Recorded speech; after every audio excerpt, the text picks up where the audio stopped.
გამარჯობა მეგობრებო, ამ ვედროთი ვიკურნალოთ დღეს ვერიკოზული ვენები, ფეხის დაგლილობა, უსვენარის ფეხების სინდრომი, ფეხების კრუნჭყვები და ესე შემდეგს. მარტო ამ ვედროთი. დღის ვიდეო ბოლომდე უყურე, თუ გაცუქებს ფეხების ნებისმიერი პრობლემა. ქალები როცა ფეხძიმე არის თავისი ახალგაზრდობაში, იქიდან იწყება ვერიკოზული ვენების პრობლემა. ყველა შეიძლება არ არის, მაგრამ იქიდან იწყება. რატო იწყება? ესტროგენის არეულობა ხდება ამ დროს. მეორე კიდე ესტროგენის არეულობა ხდება, როცა ხალი მიდის მენოპაუზებში.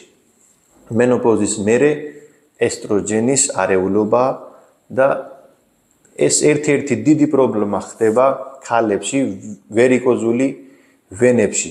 ეს არა მარტო ქალებში, კაცები, როცა მიდიან ასაკში, ტესტოსტერონი დაბლა მიდის, ესტროგენი მაგლა მიდის და ეგეთი კაცები პრობლემაშია ვერიკოზული ვენებისას. ვერიკოზული ვენები, ამ ვენების საქმე რა არის? უკან ჩვენი ფეხიდან ჩვენი გულამდე უკან გაუგზავნო სიცხლი. სიცხლის მოძრაობა კარგად არ ხდება იმ ესტროგენის პრობლემისგანო, არა მარტო ესტროგენი, აქ სხვადასხვა კიდე პრობლემებია, როცა სწორიკოებაზე არ ახარ და ესტროგენი რო იმატება, ესტროგენი არის მეგობრებო ცხიმის ნახვის ჰორმონი, როცა ესტროგენი მეტია, არადროს ეგეთი ქალები თუ ნახავს ესტროგენი როცა მეტია, კუნთი არ არსებობს. კუნთი არა აქვს სხეულში. გამოიყურება ესე ძალიან სხვანაირად უყურებიან და მაგ დროს სიცხლის მოძრაობა გულისკენ უკან კარგად არ მიწვდება და პლუს კიდე ეგეთი ადამიანი, რომელიც თელი დღე ფეხზე დგა, ან თელი დღე კომპიუტერში ძიან. ეგეთი სამუშაოები, ზოგი სამზარეულოში მუშაობს, ზოგი სხვადასხვა ეგეთი ბენზინკოლონკაზე მუშაობს კაცები, ფეხზე დამდგარი ნებისმიერი ადამიანი, რომ მუშაობს, ან ფეხზე დამჯდარი, იმას შეიძლება ცხოვრების ნებისმიერი დროს მოხდე ვერიკოზული ვენები, ან მარტო არაფერი შეიძლება არა ჩანს, ტკივა ფეხები და ვითომ რაღაცა გინდა აქ ფეხები, დაუსვენარი ფეხის სინდრომიც ქვია მაგას. კიდე ერთი სიმპტომია, კაცები რო არიან, ბეწვები რო არის ფეხებზე, ეს წავა ბეწვები, იმ ადგილზე ბეწვები არ იქნება და კანი გახდება ესეთი პრიალა. ეს სიმპტომია ცხიმოვანი გვიძლის. თუ გაცუქებს ეს პრობლემა, რას ვაკეთებს? პირველ რიგში ცადერო რეფინირებული ნახშირწყლები შეამცირო და დაიწყოთ ყოველ დღე სიარული. როცა სიარულის დროს თქვენ გაქვთ კიდე ორი გული, ადამიანს აქვს კიდე გული დაბლა. აი ამ ადგილას აქვს კიდე გული.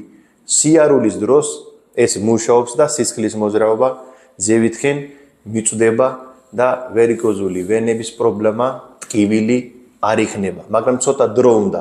ზოგი ფიქრობ, დღეს ვიარე, არაფერი არ მოხდა. იარე.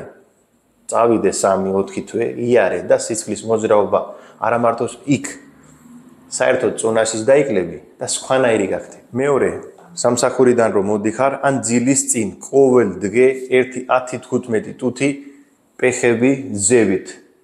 ესე დაწვევი ფეხები ძევით იქნება, სიცხლის მოძრაობა მოვა გულამდე კარგად, პლუს ადამიანი ვისაც აწუხებს ძილის პრობლემა, ძილიც კარგი იქნება, იმიტომ სიცხლი ტვინისკენ უფრო კარგად მიდის. სეზამის თესლის ძეთი, სეზამის ძეთი იყიდება სუპერმარკეტებში, გაათბე ყოველ დღე გაზზე 1-3-4 სუფრის კოზი გაათბე კარგად, შიგნით ნიორი, დაჭერით ნიორი, კარგად, ცოტა მუქი ფერის გახდება ეს ნიორი, თბილი ფეხებზე გააკეთე მასაჟი, ყოველ დღე გააკეთე, გაფართოდება ვერიკოზული ვენები, ეს გარედან გაფართოდება და სიცხლის მოძრაობა კარგად იქნება. ეხლა მთავარი ჩვენი ვედრო, რომელიც თავზე გითხარი, ამ ვედროზე რა უნდა თქვა? ერთი ვედრო კი არ ჭირდება, აქ ჭირდება ორი ვედრო. ერთი ვედროში იქნება ცხელი წყალი. იმდენად ცხელი წყალი უნდა იყოს, რომ გაძლოთ. კი არ დაწვე ფეხები. ოღონ კარგად ცხელი წყალი. მეორე ვედრაში იქნება ცივი წყალი.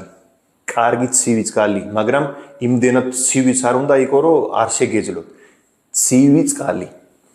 3 ტუთი ფეხი უნდა იყოს ცხელი წყალში. 1 ტუთი ფეხი ჩადეთ ცივი წყალში. დაიმახსოვრეთ 3 ტუთი იქნება ფეხი ცხელი წყალში. 1 ტუთი იქნება ფეხი ცივი წყალში. და ყოველთვის დაამთავრეთ ცივი წყალით. ანუ ცხელი წყლით არ უნდა დაამთავროთ ეს პროცედურა.